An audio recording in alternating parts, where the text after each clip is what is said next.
Hey hello guys, இந்த வீடியோல love your enemy டிராமாவோட 5th and 6th எபிசோட் தான் பார்க்க போறோம். இப்போ வீட்டுக்குள்ள ஸ்விம்மர் மட்டும் வா அப்படின்னு சொல்லியிருந்தா பின்னாடியே நம்ம ஹீரோவும் பொட்டி படிக்கலாம் தூக்கிட்டு வந்திருப்பார்ல. சோ நீ எதுக்கு வந்த அப்படின்னு சொல்லி நம்ம ஹீரோயின் கேட்கும்போது, நான் எதுக்கு வரக்கூடாது, இது ஸ்கூலோட ஸ்டாஃப்ஸ் எல்லாம் தங்குற இடம் தானே, சோ இங்க நான் வரக்கூடாது அப்படின்னு சொல்லும்போது, இங்க 2 ரூம் தான் இருக்கு, நீ எப்படி வருவ அப்படின்னு சொல்லி கேட்கும்போது, அதெல்லாம் ஒண்ணு எனக்கு பிரச்சனை கிடையாது, நான் இங்க தான் இனிமேல் தங்க போறேன் அப்படிங்கிற மாதிரி நம்ம ஹீரோவும் சொல்லுவாரு. இங்க பாரு, அவன் ஏன் இங்க தங்குறான் அப்படின்னா அவனோட வீடு பக்கத்து ஊர்ல இருக்கு. சோ அவன் பஸ்ல போயிட்டு ரொம்ப லாங்ல இருந்து வரான். ஆனா உன்கிட்ட தான் கார் இருக்குல்ல, நீ எதுக்காக இங்க வந்து தங்குற அப்படின்னு சொல்லும்போது, எனக்கு கார் ஓட்டி முதுவெல்லாம் வலிக்குது, சோ அதனாலதான் நான் இங்க வந்து தங்குறேன் அப்படிங்கிற மாதிரி நம்ம ஹீரோவும் பேச்சு கொடுக்காம பேசிக்கிட்டே இருப்பாரு. இப்ப அப்படியே உள்ள போயிடுறாங்க. உள்ள போனதுக்கு அப்புறம் 2 ரூம் தான் இருக்கு, அதை ஒண்ணுதான் நாங்க கிளீன் பண்ணோம் அப்படின்னு சொன்ன உடனே 2 பேருமே ரூமுக்கு அடிச்சுக்கிட்டு இருக்காங்க. கடைசியில பார்த்தா நம்ம ஹீரோக்கு கிளீன் பண்ணாத ரூம் தான் கிடைச்சது. உள்ள போயிட்டு என்னடா பண்றது அப்படிங்கிற மாதிரி பாத்துக்கிட்டு இருக்காரு. இப்ப நம்ம ஹீரோயினுக்கு சுத்தமா இது பிடிக்கல. அப்ப நம்ம ஹீரோயினோட தாத்தா என்ன சொல்றாருன்னா, இங்க பாருமா, பக்கத்துல இருக்கிற அந்த மலை இடிச்சுட்டு இவங்க கிரவுண்டுக்கு ஒரு ப்ராஜெக்ட் வச்சிருக்காங்களே, சோ அந்த ப்ராஜெக்ட்டை நம்ம தடுக்கணும் அப்படின்னா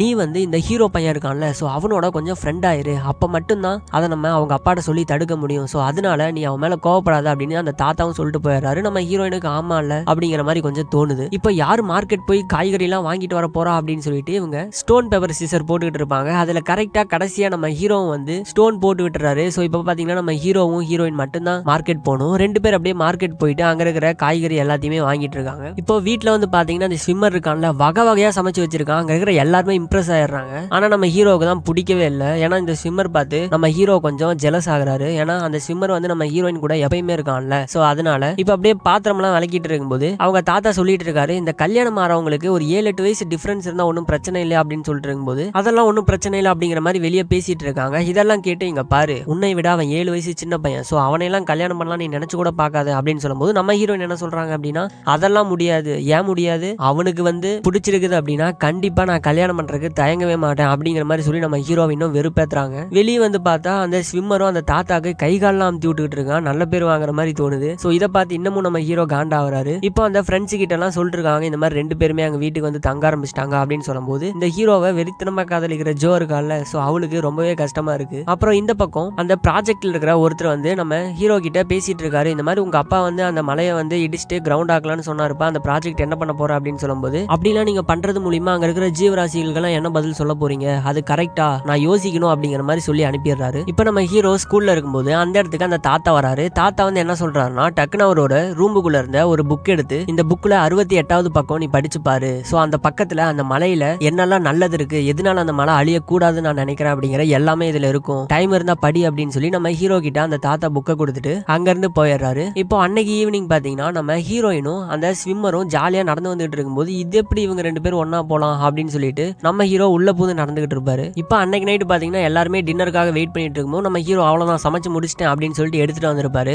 எடுத்துட்டு வந்துட்டு சரி அப்படின்னு சொல்லி அதை சாப்பிடலான்னு பார்த்தா ஃபுல்லா இனிப்பா இருக்கும். என்னடா இது இனிப்பா இருக்கு அப்படின்னு சொல்லிட்டு யோசிக்கும் போது, இல்ல நான் 1 ஸ்பூன் சக்கரை தானே போட்டேன் அப்படின்னு நம்ம ஹீரோ சொல்லுவாரு. எங்க அந்த ஸ்பூனை காட்டுன்னு சொன்னா அது மிகப்பெரிய ஸ்பூனா இருக்கும். அதை பார்த்து எல்லாருமே ஷாக் ஆகுறாங்க. சரி ஓகே, யாரெல்லாம் பர்கர் சாப்பிட ரெடி அப்படின்னு சொன்னபோது இவங்க 3 பேருமே போய் தனியா பர்கர் சாப்பிட்டுட்டு இருக்காங்க. நம்ம ஹீரோ மட்டும் அவர் சமைச்ச டிஷ்ஷை சாப்பிட விட்டுறாங்க. அப்ப நம்ம ஹீரோயினோட வாயில ஏதோ ஒன்று ஒட்டி இருக்கு. அதை பாத்தீங்கன்னா இந்த ஸ்விம்மர் தொடச்சிக்கிட்டு இருக்கான். இதை பார்த்து நம்ம ஹீரோக்கு இன்னமும் எச்சா காண்டாயிருது. அப்படியே கட் பண்ணா அடுத்த நாள் இந்த ஹீரோவோட அப்பா இருக்கார்ல, சோ இவரு வந்து இனிமேல் அந்த மவுண்டனை நான் கைப்பற்ற போறேன், அதை இடிச்சு தரமட்டமாக்க போறேன், அந்த மலையவே கொடைஞ்சு அந்த இடம் ஃபுல்லா நம்ம கிரவுண்ட் ஆக்க போறோம் அப்படிங்கிற மாதிரி சொல்லி பார்ட்டி கொடுத்துட்டு இருப்பாரு.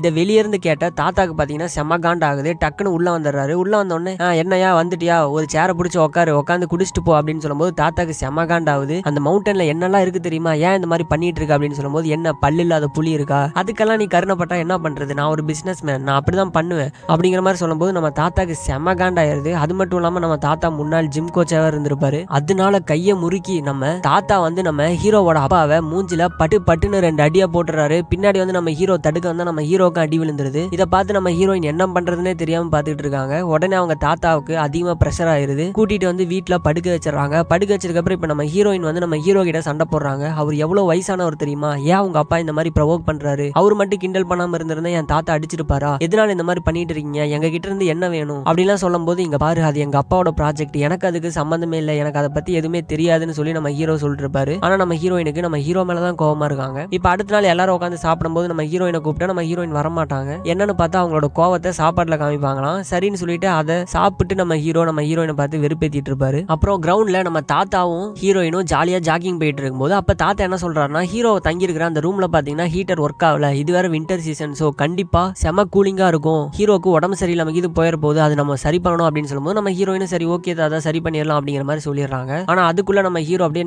நைட்டு படுத்து நடுங்க ஆரம்பிச்சிடறாரு. நம்ம ஹீரோயினுக்கு என்ன பண்றதுன்னே தெரியாம செம காய்ச்சல் அடிக்குது. சோ அதனால நம்ம ஹீரோவை சரி பண்றதுக்காக தூக்கத்திலே என்னென்னமோ பண்ணிட்டு இருக்காங்க. ஆனா நம்ம ஹீரோக்கு செம குளிரா இருக்கு. இப்ப இந்த பக்கம் நம்ம தாத்தாவும் கண்டிப்பா நம்ம ஹீரோவுக்கு குளிரும் அப்படின்னு சொல்லிட்டு இந்த எலக்ட்ரிக் பிளாங்கெட் ஒன்று இருக்கு, சோ அதை எடுத்துட்டு ரூம் பக்கம் பார்த்து வந்துகிட்டு இருப்பாரு. இப்ப நம்ம ஹீரோ என்ன பண்றாருன்னா தூக்கத்திலேயே அவரையே அறியாம நம்ம ஹீரோயினை கிஸ் பண்ணிடுறாரு. இப்ப இந்த பக்கம் தாத்தாவும் ரூம்ப திறக்கலான்னு பார்த்தா ரூம் லாக் ஆயிருக்கு. என்னடா அது லாக் ஆயிருக்கு அப்படின்னு சொல்லிட்டு 2 நிமிஷம் இருந்து பார்த்துட்டு தாத்தா அங்க இருந்து போயிடுறாரு. இப்பதான் ரூமுக்குள்ள காட்டுறாங்க. நம்ம ஹீரோ பாத்தீங்கன்னா மயக்கத்திலே கீழே படுத்திருப்பாரு. அவரோட கையை பிடிச்சிட்டு நம்ம ஹீரோயின் வந்து காலால அந்த ரூம்ப ஓபன் பண்ண முடியாத மாதிரி தள்ளிட்டு இருந்திருப்பாங்க. அப்புறம் ஒரு வழியா நம்ம ஹீரோவை கீழே படுக்க வச்சுட்டு இப்ப அடுத்த நாள் காலையில விடிஞ்சிருக்கும். விடிஞ்சதுக்கு அப்புறம் அந்த தாத்தா கேட்பாரு, ஆமா நேத்து நைட் உனக்கு பிளாங்கெட் எடுத்துட்டு வரலான்னு வந்தேன், ஆனா ரூம் லாக் ஆயிருந்தது எப்படி அப்படின்னு சொல்லி கேட்கும்போது, என்னது நான் எப்பயுமே ரூம்ப லாக் பண்ணிட்டு தூங்க மாட்டேனே, லாக்ல எல்லாம் இருக்காது அப்படிங்கிற மாதிரி நம்ம ஹீரோவும் சொல்லிட்டு இருப்பாங்க. இப்ப நம்ம ஹீரோயின் வந்து நம்ம ஹீரோவோட உதடையே பார்த்துட்டு இருப்பாங்க. எப்படி இவன் நமக்கு கிஸ் பண்ணா, கிஸ் பண்ணிட்டு எல்லாத்தையும் மறந்துட்டானோ அப்படிங்கிற மாதிரி நம்ம ஹீரோயின் பார்த்துட்டு இருப்பாங்க. இப்ப அடுத்த நாள் வந்து நம்ம தாத்தாவும் ஹீரோவும் ஒன்னா உட்காந்து பேசிட்டு இருப்பாங்க. அப்படி பேசிட்டு இருக்கும்போது, இல்லப்பா நான் வயசு கூட எதுவும் பார்க்காம உன்னோட அப்பாவை அடிச்சிட கூடாது, என் மேல தப்பு தான் அப்படிங்கிற மாதிரி தாத்தா ஃபீல் பண்ணிருப்பாரு. நம்ம ஹீரோ அதெல்லாம் விடுங்க தாத்தா பரவாயில்ல அப்படிங்கிற மாதிரி சொல்லிட்டு இருப்பாரு. இப்ப நம்ம ஸ்விம்மர் ஹீரோன்னு சொல்லிட்டு ஒரே ஒரு சேர்ல உட்காந்து பேசிட்டு இருப்பாங்க. அப்படி பேசிட்டே இருக்கும்போது டக்குன்னு நம்ம ஹீரோயினோட முகத்தை பிடிச்சி நம்ம ஹீரோ திருப்புறாரு. நம்ம ஹீரோயினுக்கு நம்மள கிஸ் பண்ணது இவனுக்கு ஞாபகம் வந்துருச்சோ அப்படின்னு சொல்லி அப்படியே பதட்டமாகறாங்க. நம்ம ஹீரோ எதுவுமே பேசாம விட்டுறாரு. இப்ப நைட் ஏதோ ஒன்று யோசிச்சுட்டு இருக்கும்போது அவர் கனவுல ஏதோ ஒன்று ஞாபகம் வருது, நம்ம ஹீரோயினுக்கு கிஸ் பண்ண மாதிரி. டக்குன்னு அந்த இடத்துல ஒரு போன் வந்து அவரை டிஸ்ட்ராக்ட் பண்ணிருது. இப்ப அடுத்த நாள் வந்து ஸ்கூல்ல என்ன சொல்றாங்கன்னா சியோலுக்கு சில டீச்சர்ஸ் எல்லாம் போயிட்டு வரணும், கரஸ்பாண்டன்ட் சொல்லிருக்காரு அப்படிங்கிற மாதிரி சொல்லிடுறாங்க. சோ அதுக்காக நம்ம ஹீரோவையே லவ் பண்ற ஜோ, அதுக்கப்புறம் நம்ம ஹீரோயின், அதுக்கப்புறம் இந்த ஸ்விம்மர், நம்ம ஹீரோன்னு சொல்லி எல்லாருமே தயாரா இருக்காங்க. இப்ப இந்த பக்கம் இந்த தாத்தா வந்து நம்ம ஹீரோட அப்பா கால் பண்றாரு. கால் பண்ணிட்டு எங்கப்பா இருக்க, வீட்லயே இருக்க, நான் வந்து உன்னை பாக்குறேன் அப்படின்னு சொல்லும்போது அவரு பாத்தீங்கன்னா நான் வீட்ல எல்லாம் இல்ல அப்படிங்கிற மாதிரி போய் சொல்லிடுறாரு. இப்ப நம்ம ஹீரோ வந்து கார்ல கிளம்பும் போது இந்த ஜோங்கிற பொண்ணும் நானும் உன் கூடயே வர, என்னையும் கூட்டு போன்னு சொல்றா. சரின்னு சொல்லிட்டு அந்த பொண்ணையும் கூட்டிட்டு போறாரு. இப்ப இந்த பக்கம் இந்த ஸ்விம்மரும் நம்ம ஹீரோயினும் பஸ் பிடிச்சி அந்த சியோலுக்கு போறதுக்காக போயிட்டு இருப்பாங்க. பஸ் பாத்தீங்கன்னா மிஸ் ஆயிருது. இப்ப அடுத்த பஸ் வந்து இன்னும் 50 நிமிஷம் கழிச்சுதான் சொல்லிடுறாங்க. இப்ப என்ன பண்றதுன்னு தெரியாம நின்று இருக்கும்போது அந்த இடத்துல கார்ல போயிட்டு இருக்க நம்ம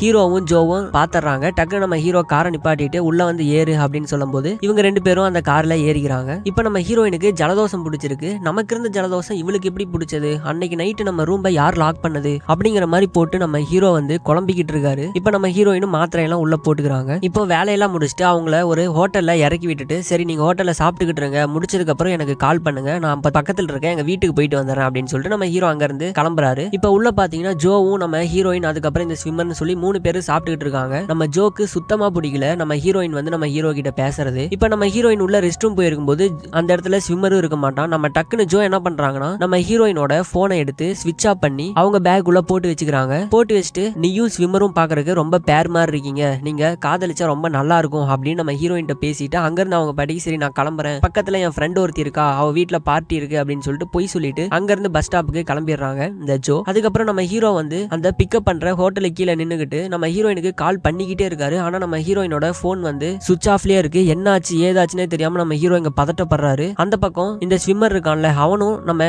ஹீரோயினை கூட்டிட்டு ஒரு இடத்துல போய் உட்கார வச்சு, இங்க பாரு உன்னை எனக்கு ரொம்ப பிடிச்சிருக்கு, என் லைஃப்ல நான் இவ்வளவு நாளா யாரையுமே டேட் பண்ணதில்ல, ஆனா உன்னை பார்த்ததுக்கு அப்புறம் உன்னை டேட் பண்ணணும்னு தோணுது, அந்த ஹாஸ்பிட்டல்ல நம்ம மீட் பண்ணும்போது எனக்கு உன்னை ரொம்ப பிடிச்சிருது, அதுக்கப்புறம் திரும்பவும் ஸ்கூல்ல மீட் பண்ணோம், சோ அதனால நான் உன்னை லவ் பண்றேன் அப்படின்னு சொல்லி அந்த ஸ்விம்மர் ப்ரப்போஸ் பண்ணிடுறான். இதை கேட்டு நம்ம ஹீரோயின், டே ஏன்டா இந்த மாதிரிலாம் பண்ணிருக்க, உன்னை எனக்கு பிடிக்கும், ஆனா ஆஸ் அ ஃப்ரெண்டா உன்னை எனக்கு ரொம்ப பிடிக்கும், உன்னை நான் லவ் பண்ணல அப்படின்னு சொல்றதுக்கு காரணம் என்னன்னா நமக்கு உள்ள இருக்கிற அந்த ஏஜ் கிடையாது, நான் உன்னை ஸ்டார்டிங்ல இருந்து ஃப்ரெண்டா தானே பார்த்தேன் அப்படின்னு சொல்லும்போது, அப்படியா சரி ஓகே ஒன்னும் பிரச்சனை இல்லை, அப்போ இனிமேல் நம்ம ஃப்ரெண்ட்ஸா இருப்போம், ஆனா க்ளோஸ் ஃப்ரெண்ட்ஸா இருக்கணும் அப்படிங்கிற மாதிரி சொல்லி அந்த ஸ்விம்மரும் சொல்லிடுறான். சொல்லிட்டு சரி ஓகே நான் இவ்வளவு தூரம் வந்துட்டேன் அப்படியே நானே எங்க வீட்டுக்கு போயிட்டு வந்துடுறேன் அப்படின்னு சொல்லிட்டு அந்த ஸ்விம்மர் அங்க இருந்து கிளம்பிடுறான். இப்போ போனும் இல்லாம நம்ம ஹீரோயினுக்கு என்ன பண்றதுன்னு தெரியல, பஸ் ஸ்டாண்ட்ல அப்படியே உட்காந்துக்கிட்டு இருக்காங்க. நம்ம ஹீரோவும் போன் பண்ணி பார்த்து ரொம்பவே களைச்சு போயிட்டாரு. திரும்பவும் இவரு அங்க இருந்து கார்ல கிளம்புறாரு. இப்போ கார்ல போய்கிட்டு இருக்க நம்ம ஹீரோ நம்ம ஹீரோயினை பத்தி யோசிச்சுக்கிட்டே இருக்காரு. அதே காருக்கு முன்னாடி ஒரு பஸ் போயிட்டு இருக்கு. அந்த பஸ்ல தான் நம்ம ஹீரோயின் ஜன்னலை பார்த்த மாதிரி நம்ம ஹீரோவை பத்தி யோசிச்சுக்கிட்டு வந்துட்டு இருக்காங்க. இப்போ திரும்பவும் ஸ்கூலுக்கு வந்தோடனே கிரவுண்ட்ல ஓட ஆரம்பிக்கிறாங்க. எனக்கு ஏன் இந்த மாதிரி பழைய ஞாபகங்கள்லாம் வந்துகிட்டே இருக்கு, ஹீரோவை நான் அவ்வளவு லவ் பண்றனோ, எனக்கே தெரியாம நான் அவனை மிஸ் பண்ண ஆரம்பிச்சிட்டனும் அப்படிங்கிற மாதிரி யோசிச்சுக்கிட்டு வேகமா ஓடிட்டு இருப்பாங்க. ஒரு கட்டத்துக்கு மேல அவங்களால ஓடவே முடியாம கீழே விழுந்துருவாங்க. அப்ப அந்த இடத்துல நம்ம ஹீரோ வந்து கை கொடுப்பாரு. உன் கையில நான் பிடிக்க மாட்டேன் போ அப்படிங்கிற மாதிரி நம்ம ஹீரோயின் சொல்லுவாங்க. எந்திரிச்சு வா அப்படின்னு சொல்லிட்டு நம்ம ஹீரோயினை பிடிச்சி மேல தூக்கி அதுக்கப்புறம் அப்படியே நடந்து வரும்போது சொல்லும்போது நம்ம ஹீரோயினுக்கு ஒரு மாதிரி கஷ்டமா இருக்கு. இங்க பாரு, சின்ன வயசுல நம்ம 3 மாசம் டேட் பண்ணோம், அதுக்கப்புறம் என்ன காரணமே தெரியாம நம்ம பிரிஞ்சு போயிட்டோம், எனக்கு கஷ்டமா இருக்குன்னு சொல்லும்போது ஆனா எனக்குலாம் எந்த கஷ்டம் இல்லை அப்படிங்கிற மாதிரி நம்ம ஹீரோ சொல்லுவாரு. சொன்ன உடனே அப்ப எனக்கு தான் கஷ்டம் இல்லை அப்படிங்கிற மாதிரி நம்ம ஹீரோயின் ஆப்போசிட்ல சொல்லுவாங்க. சரி கிளம்பு அப்படின்னு சொல்லிட்டு நம்ம ஹீரோ அங்க இருந்து போயிட்டு இருக்கும்போது, இங்க பாரு உனக்கெல்லாம் மனசாட்சியே இல்லை, உன்னை எனக்கு சுத்தமா பிடிக்கவே பிடிக்காது, அது இன்னமும் அதிகமாயிருச்சு அப்படின்னு பின்னாடி இருந்து நம்ம ஹீரோயின் கத்திட்டு இருக்கும்போது இப்ப நம்ம ஹீரோ கையில ஒரு பூ வந்து விழுவுது. என்னடா பூ அப்படின்னு சொல்லிட்டு பார்த்தா நம்ம ஹீரோ பெட் கட்டி இருப்பார்ல, இந்த சீசன்ல இந்த மரத்துல பூ பூக்கும் அப்படின்னு சொல்லிட்டு அந்த மரத்துல பாத்தீங்கன்னா பூ ஃபுல்லா பூத்து இருக்கு. அதை பார்த்தோன்னே நம்ம ஹீரோயின் அப்படியே ஷாக் ஆகுறாங்க. சோ இந்த இடத்துலயே இந்த 6வது எபிசோட முடிக்கிறாங்க. சோ இதுக்கப்புறம் என்ன நடந்தது, மரத்துல பூ பூத்துருச்சு அப்படின்னா நம்ம ஹீரோயின் கூட நம்ம ஹீரோ டேட் பண்ணி தான் ஆகணும். சோ நம்ம ஹீரோயின் இதுக்கு என்ன சொல்ல போறாங்க அப்படின்னு தெரியல. சோ இது எல்லாத்தையுமே அடுத்த எபிசோட்ல பார்க்கலாம். So thank you, by.